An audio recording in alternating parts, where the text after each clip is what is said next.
Agora, eu quero começar a falar para vocês de alguns conceitos, algumas nomenclaturas, tá? Que você vai começar a ouvir por aí, ou provavelmente você já ouviu, tá?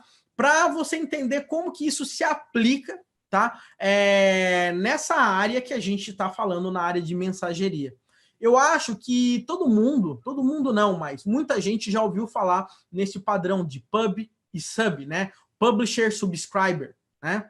Basicamente, isso não é só necessariamente com filas, né? Mas, inclusive, hoje em dia, os nossos próprios sistemas, a orientação a eventos hoje em dia dos nossos sistemas já trabalham dessa forma. Basicamente, a ideia é o seguinte, eu tenho um tópico, né? Vamos dizer assim, eu posso ter um canal, da forma como você queira chamar, e eu tenho o camarada que faz a publicação da mensagem, e eu tenho os caras que se inscrevem nesse canal, nesse tópico, que vão receber essas mensagens. Ou seja, eu me inscrevo num local onde eu sei que alguém vai publicar algo que me interessa. Legal? É mais ou menos como a assinatura de um podcast. Eu tenho o camarada que vai fazer a publicação do podcast e eu tenho o camarada que vai assinar o podcast para que toda vez que sai um capítulo desse podcast, eu receba aquilo que me interessa. Legal? Então, a ideia do PubSub é muito importante nos dias de hoje. É um padrão que também, quando você vai trabalhar com filas, é muito utilizado, mas nem sempre todos os sistemas de fila suportam diretamente, exatamente como que funciona um PubSub. Legal? Mas o grande ponto é, você tem um publisher e um subscriber. O publisher manda a mensagem para um canal, o subscriber ele está inscrito nesse canal para receber essas mensagens. Legal? Inclusive a Amazon, essa imagem que eu peguei foi do serviço de PubSub da Amazon. A Amazon tem um sistema de filas, chama SQS, mas ela também tem um sistema de PubSub. Legal? Trabalhar com filas e trabalhar com PubSubs pode ser similar, mas o conceito é bem diferente, tá? Aí, vamos para um outro conceito importante aqui, que é o famoso Dead Letter Queue, tá? O que que isso significa? O D é o Q, tá? Esse camarada aqui. Qual que é o grande ponto nessa história? O que acontece é o seguinte, meu povo. Muitas vezes, a mensagem que está sendo enviada diretamente para uma fila ou para um canal, depende de como que você vai chamar nesse caso, ela vai tentar entregar aquilo ali para a mensagem, tá? Para o sistema, né, que vai receber, né, naquele caso o serviço B, mas aquele serviço B realmente não volta. O problema ali está tão grande que o serviço B acaba não voltando. Ou quando ele volta, ele acaba demorando muito, né? E às vezes essa demora, para mim, não é aceitável, tá? Então, nesse nosso caso, a gente tem que tomar e ter uma ação proativa para saber como que a gente vai contornar essa situação. Então, o que que significa essa Dead Letter Queue? Na realidade, a ideia é o seguinte, quando a mensagem ela fica velha, né? Ou quando eu falo, olha, essa mensagem ela tá para expirar, porque depois desse tempo também, não adianta tentar cobrar o cliente. Imagina, o cliente tenta fazer a solicitação hoje de compra, o serviço de pagamento não volta, 3 dias depois você cobra ele, né? Então, daí a coisa também não funciona dessa forma. Tudo tem que estar bem ponderado. Então, o que que acontece? Você consegue trabalhar com mecanismos, padrões dessa forma, que quando você considera que a mensagem ela está velha o suficiente, você tira essa mensagem da fila principal e joga ela numa fila de mensagens velhas. E aí, nessa fila de mensagem velha, você escolhe se daqui tanto tempo você quer mandar ela para a fila principal de volta, ou se você quer anotar essas mensagens e guardar num banco de dados, ou se você vai matar essas mensagens. O fato é que a regra de negócio é sua e você escolhe o que você quer saber, tá? Mas é importante você saber que esses tipos de padrão,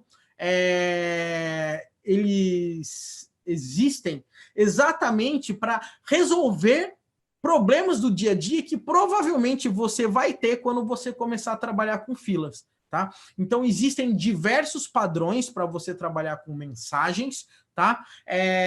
Eu estou passando alguns aqui, que foi do PubSub, estou falando esse do DLQ, e depois eu recomendo que você acesse esse site, chama Enterprise Integration Patterns, tá? enterpriseintegrationpatterns.com. Lá tem diversos padrões de integração de sistemas, tá? Não só na parte de mensagerias, como na área de serviços, na área de envio de...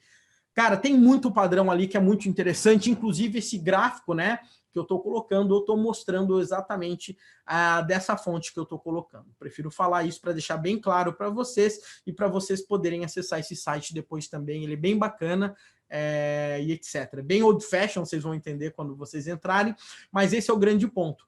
Então, é importante você entender que podem ter mensagens mortas e você escolhe o que você vai fazer com elas. Legal? Então, coloque isso na sua cabeça. Você tem Publish Subscriber, você tem DLQ. Galera, uma coisa que eu queria falar aqui para vocês é o seguinte.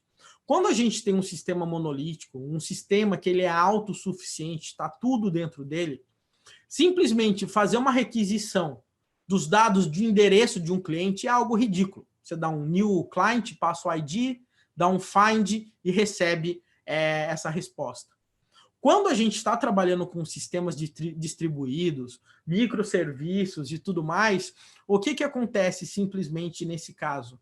Tarefas que a gente está acostumado a ser extremamente simples podem virar uma dor de cabeça completa. Uma simples requisição para pegar uma informação que normalmente a gente pode fazer via REST ou qualquer coisa desse tipo. Quando a gente está trabalhando com sistemas de mensagem dessa forma, às vezes isso pode dar uma dor de cabeça que às vezes você não faz noção e você acaba se sentindo até um pouco estúpido, vamos dizer assim, porque como que eu posso estar perdendo tempo com isso?